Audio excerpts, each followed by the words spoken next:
welcome to Game Set Matchup, the podcast where we talk everything partnerships, the good, the bad, and the ugly.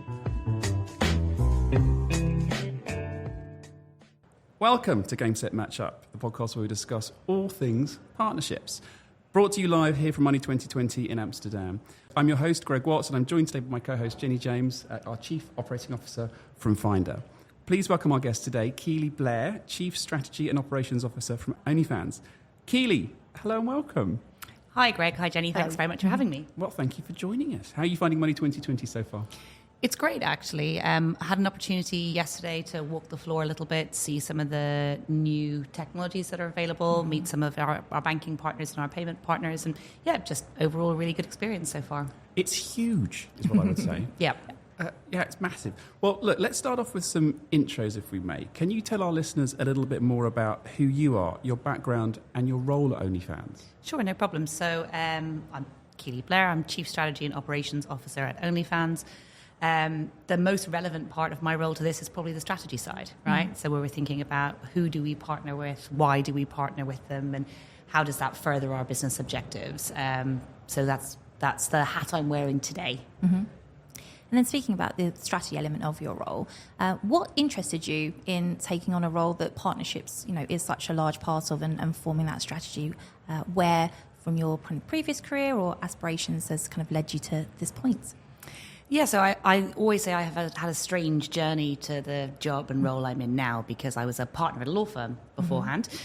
So partner, but in a different way. And my specialism is in online safety, online regulation, cyber privacy. But as I started working more and more with OnlyFans, it became clear that was a key part of their strategy overall. And then it's how do we bring the best commercial partners, technology partners, safety partners, payment partners together to create a platform that serves the creator? Because ultimately for us, every decision that we make, every partnership that we enter into has to be creator first. That is like our North Star. And our CEO constantly reminds us of that whenever we have a conversation about, maybe we should look at this or maybe we should consider this. Her answer is always, well, how does it serve our creator community? Mm-hmm. Before we get on to the next question, I really want to ask, how did you go from law into what you're doing now? Because you knew I was going to ask that question. Yeah, well, so OnlyFans was a client. Okay. So that was the reason why. And so when the executive team changed at OnlyFans, the CEO asked me if I'd be willing to come over and serve this role. I'd previously, at the firm I was at, been involved in firm strategy and thinking about firm growth and all of those other things. So I was like, well, I'll definitely come and do this role, but I want strategy and partnerships and building to be an element of that rather than simply the legal work. So get to do the best of everything now, which is really nice. Brilliant. I'm jealous. And it's lovely that you'd had the opportunity to obviously working as a partner yourself to OnlyFans and then moving in internally to that. Brilliant. Well, so looking at OnlyFans, what would you say makes for a gold star partnership or a brilliant deal? And how do you go about creating them? And I'd love to hear the good, the bad, and the ugly. Yeah, I think so. We're a very unique business, right? So obviously we are a platform where we have content creators who share a variety of different content, including adult content, with their fans. So we have 3 million creators, 220 million fans operating in making payments in 101 countries globally. So what makes a good partnership? As I said, first of all, it has to be creator first, right? That's kind of tick box number one. Absolutely must do that. Must be additive to our creator community. Number two, they have to understand who we are. We're actually a very values-driven business, and we exist for the purpose of creating opportunities for our creators. So we've paid out over $10 billion to creators since 2016, which is incredible. And if you think about the size of the creator economy, I think Goldman Sachs produced a survey earlier on this year that said the creator economy at the moment is worth 280 billion, but they reckon by 2027 it'll be worth 480 billion. So the size of the opportunity is massive. Huge. But we want to partner with people who share that value-driven proposition of how do we keep our community safe? How do we provide economic opportunity for our creators? How do we have someone who aligns with and understands that we're an inclusive community and doesn't just go, oh yes, well we'll serve this part of your creator community, but not that part of your creator community. So we get a bit of that. So the bad. Is that a challenge? Yeah, is that a challenge that you do come across then? Is there people who, obviously you're a brilliant organisation to work with, but potentially want to distance themselves and or not involve themselves in certain arms, potentially the adult content within the platform. Yeah, we do find that sometimes. Less so now, actually. We've been on a bit of a mission to help to give everyone more transparency in terms of how we do things, why we do things, and how we keep our creator community safe. And we're starting to see a lot more traditional businesses understand that, get on board with the creator economy, frankly, because they see the economic opportunity associated with it, and therefore be willing to innovate, right? So in the past, people would take a very computer says no approach, and you'd have some people willing to partner with us, others not. Now we're seeing much more people who are willing and wanting to partner with us, and so it becomes a different value proposition for us where we're going, well, now we have options. We get to pick and choose, right? So we get to see whose values align with us, who's really serving the creator community, who's interested in creating economic opportunity for our creators. We often get people who'll be like, oh, well, we can partner with you and you can get a share of the revenue. And we're like, that's actually not how we do things, because we don't allow advertising on our platform. No, I didn't know that. So there's no third-party advertising on OnlyFans. Everything is driven by subscription prices and subscription models. So it really puts creators in control of their content rather than it being advertisers driving how a platform operates. That's very powerful. I didn't know that. Yeah. And that's unique to yourselves, I believe, as well. Yeah. That is right. Yeah, exactly. So most of the social media platforms are heavily ad revenue driven. Yeah. Brilliant. So thinking about your advice, if you could go back and give your younger self some advice, some career advice, and some things, top tips in terms of how you can navigate the world of partnerships, but equally just your career, what would you say would be the things you'd like to go back and tell your younger self? Say yes to the opportunities when they come. Definitely. When I took on this role, I did a lot of soul searching because actually I'd always thought that my career path would stay being in the legal profession, and I'd achieved equity partnership at a prestigious firm, and I thought that was what I was going to do. And then when something else comes at you from left field, you go, interesting. Am I going to take that path or that path? And eventually, after a bit of soul searching and talking to friends, family, everybody else, I was like, well, actually the opportunities you don't take are the ones that you regret. So I think I would always say that to my younger self. It's like, take the opportunities when they come. You'll learn something, even if it doesn't end up being the right path for you, you'll learn something from it. So. And regret the things perhaps you've done rather than the things you haven't done. I know it's kind of a very simple thing, but I really believe in that. And also, you don't have to stay. If you try something and the worst case scenarios is it's not a good fit for you, you don't like it, and then you can go back to what you're doing or try something else. Absolutely. And that's absolutely right. Brilliant. And then in terms of, I guess, top tips, thinking kind of back more to partnerships, what would you say kind of the characteristics or qualities you look for in partnerships, and how do you think that, you can navigate that and try and identify those characteristics in potential partners?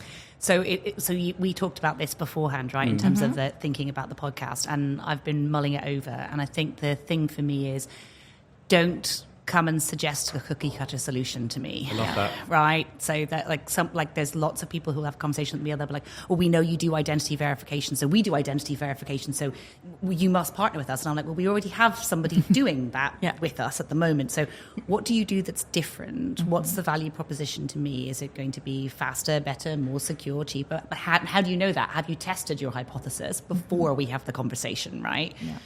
So I would say tailor your pitch. But why do you think people don't do that? Because, we're all partnerships people. We do that as we live and breathe and draw breath. Why don't people do that naturally? I just don't get it. Yeah, it's an interesting one. And I think the challenge for me is, like, often I've said that, I think I did a LinkedIn post on it before where I said, I saw that one. It's like, it's like, it's hard. Getting in the room with a senior decision maker is difficult. Don't blow your chance is probably the advice that I would give, because sometimes that happens and we'll be interested in having a conversation with someone, but we'll then get to that point and the pitch is super generic. They haven't been on the platform. They don't know the site. They don't know the challenges that we're facing. And so it's not a bespoke partnership. They're just trying to pitch me a thing that they've got. It's not a partnership. They've just seen high transaction numbers, growth, at one of the areas that is high growth area. But it seems really simple to say research a business and a person before you reach out, even just getting a feel for, how they communicate. LinkedIn's a great tool for that, because if people are posting there, you get a feel for kind of their tone of voice, the things that are important to them, how they express themselves, which can give you a good stead if you're meeting someone for the first time. It gives you, that feel for it. What would you say the do's are? So in terms of, obviously not cookie cutter approach, but what, someone, or the best partnerships that you've been a part of, what kind of made those stand out as great partnerships over and above others? Yeah, so we have some really strong partnerships in the payment space and in the identity verification space. And I would say the organizations that partner with us most successfully are aligned to our values. So it's that point about understanding that we're a creative first business and they need to be creative first too. They need to be willing to be innovative, because that, having a disruptive business model means that you are constantly going against the grain, right? So you're always pushing boundaries, you're always trying to do new things. And so you want partners who are excited about doing that and who aren't just going to say, oh, we've always done something this way, so we're going to continue to do it this way. Being willing to tailor and grow a solution that fits our needs. So we'll often say to people, well, you do 80% of the things that we want you to do, but if you could change the last 20%, it would be perfect. That's good. Then building that together so that you have got a true partnership rather than just a product that I'm buying. Is that something that you put in? Because I haven't heard of that approach before. I think that's really fascinating. Is 80% is already existing, great. Actually, let's co-create the extra 20%. Is that something that you've pioneered? I think, I don't know if I'd love to say that we have pioneered it. I'd love to say that we have pioneered it. I think it's driven by the fact that our platform is so different from others in terms of its structure. And so we don't expect people to come to us with a fully baked, perfect fit idea for that reason. And so being willing to grow and co-create things together, it's incredible. And it does mean then that -- partnership's very strong, right? So because you have invested the time, you've learnt together, you've taken a good feedback. We provide feedback to suppliers provide feedback to us, and everyone grows stronger as a result of that. So those are the partnerships that really work for us. I think that's so foundational, so critical, that is the basis of a partnership or any relationship in life, where it has to be, two-way. Both parties or all parties have to put something in it and get something back. Otherwise, arguably, I think that's a transaction, and that's one way. That's not a relationship where it's two-way. But it also shows the dedication and willingness to the partnership, because if you've got a business that is, like you say, going to invest in that roadmap, going to make this, these potentially bespoke elements to their product to suit that, then they're heavily invested in that versus just trying to transactionally sell you a product to grow their base with. Yeah, and that's the difference, right? That's the difference between a product and a partnership. Yeah, absolutely. Like, one thing's an off-the-shelf thing, something's something that you build. Yeah. Someone said to me that a transaction is a sale and a relationship is a partnership, and vice versa. And it's just simply true. Looking at culture, you've created businesses and partnerships for a huge amount of your career, all of your career.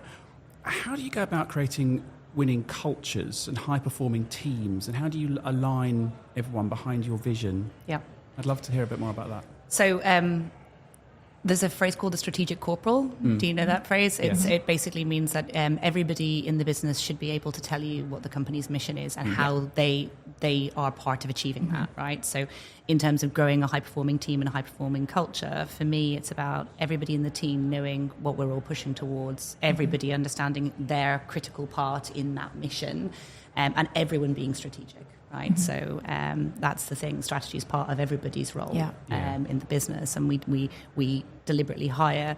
We have small teams, but they're very high performing. So we don't have the 10,000 employees doing X. We have a small number of people who are very focused, very targeted, but they all are aligned behind the mission of the company. And actually, we have incredibly passionate people as a result doing what they do.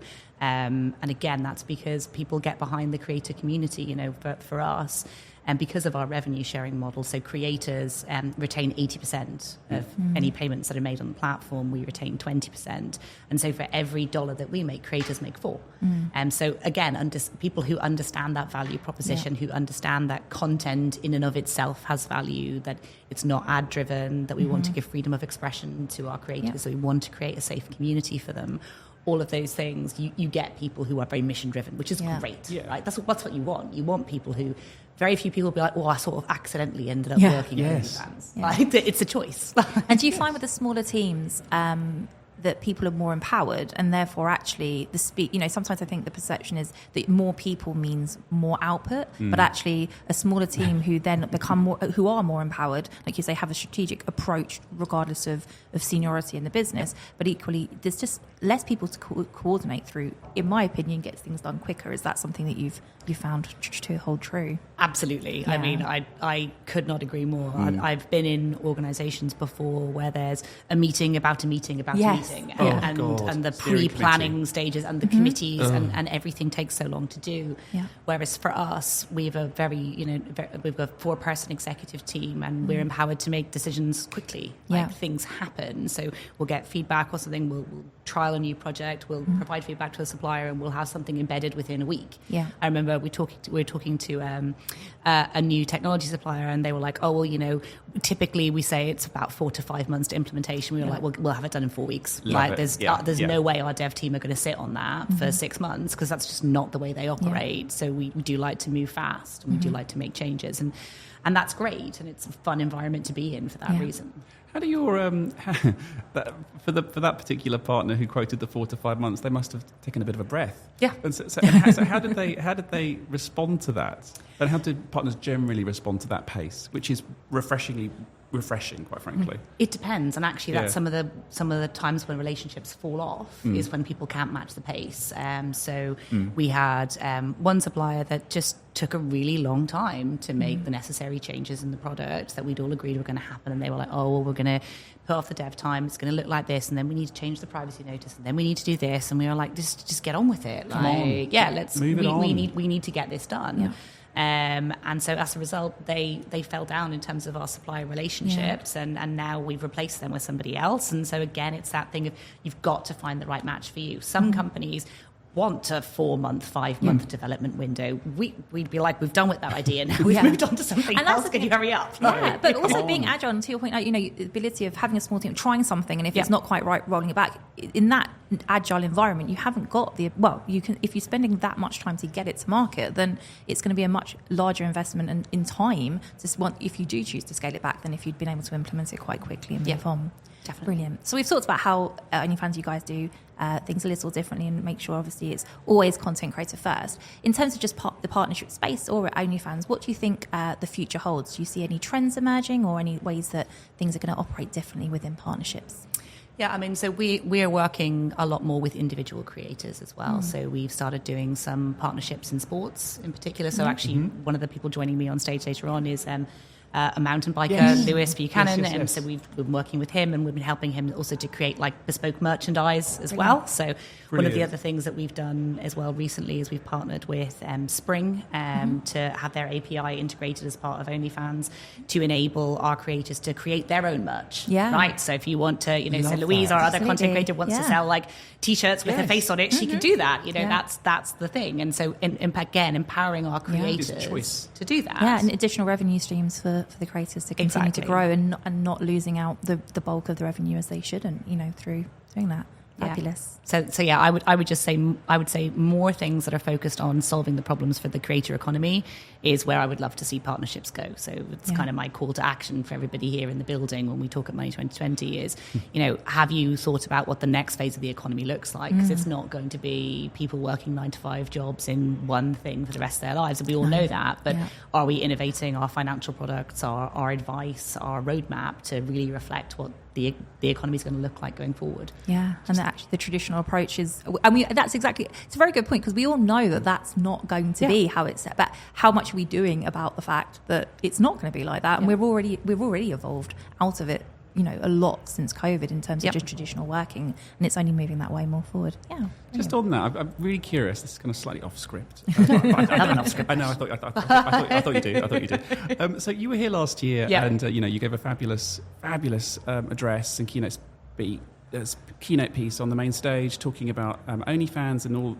You covered on some points that we've touched on here about the need to change and move at pace, and don't just approach me with a cookie cutter pitch and all of the above. What kind of change, if any, have you seen over the past 12 months? Because you're here again now. Would you say, coming back here now at Money 2020 and 2023, have you seen a difference in how people approach you when it comes to partnerships since you were here last year? Because I think that could be quite an interesting measure of whether people have listened. And I know that they would have done. Yeah. But I'm curious to know take your view on that. Yeah, I think that's definitely the case. So as we've kind of matured as a company and been more forward-facing and more transparent with our approach to how we do business, we're definitely seeing more people sort of raise their hand and say, we want to be part of that and we want to innovate with you. And so there's one partnership in particular that we started talking to them actually last year at Money 2020 and we're still talking to them now, but we're all so excited about the idea of working together that we keep iterating the idea to be like, we feel like there's a culture fit, we feel like there's a product fit, and we need to make sure that happens. But originally at the time they were like, I'm not sure we could work with OnlyFans, and now they're like, yeah, we're there, we're completely bought in on the idea, we understand your approach to risk, we understand how safe your platform is. And yeah, we see that there is a really great opportunity here. So we're evolving that conversation, and it's great to still be here at Money 2020 and see that progress, right? So again, it's the next conversation becomes easier, the second or the third. Yeah, it's interesting because from our vantage point over the past 2 months, the vast amount of change that you as a brand can visibly see, the impact that you're having across. Well, everyone here at M2020, it's just really interesting that you single-handedly have said, if you take this approach with us, we'll listen. If you take this approach with us, we won't listen. And it's really refreshing to see that you're single-handedly driving quite a lot of change in the partnership space, in our opinion. Great, that's good to hear. Well, I hadn't really thought about it until just now. But you're saying, approach it, listen and approach us and act and deal with this accordingly. Brilliant. But one last question, if I may, and I'm getting a look that we've got to wrap up, but one last question. What would be your final tip for any budding partnerships people approaching OnlyFans? My final tip, we've already said do your homework. I guess the thing is understand what makes your product different from your competitors. Yeah. So you need to know your product inside and out, right? And don't put a salesperson in front of a technology person. Again, is another thing. Our CTO is just like, his mind is blown when someone who's clearly an outward salesperson, and they are talking to someone who's a deep techie, and they can't answer the technology question. Just don't do it. Bring the right person to the meeting. So invite your equivalent alongside them. Tailor.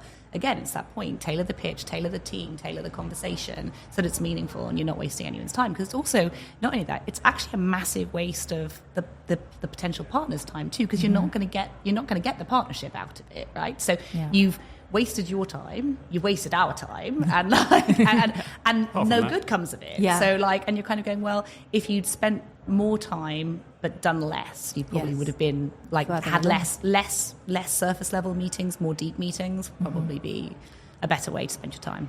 Thank you. Perfect way to end. Keely, thank you so much for joining us. Have a wonderful time at Money 2020 and enjoy Amsterdam. We'll see you soon. We'll look forward to seeing what partnerships have evolved in the next 12 months when we see you here this time next year. Thank you both. Thank you very much. Bye-bye. Bye-bye. Thanks for joining this week's Game Set Matchup. Tune in to hear more about the need to knows and the do's and don'ts when it comes to creating successful business partnerships.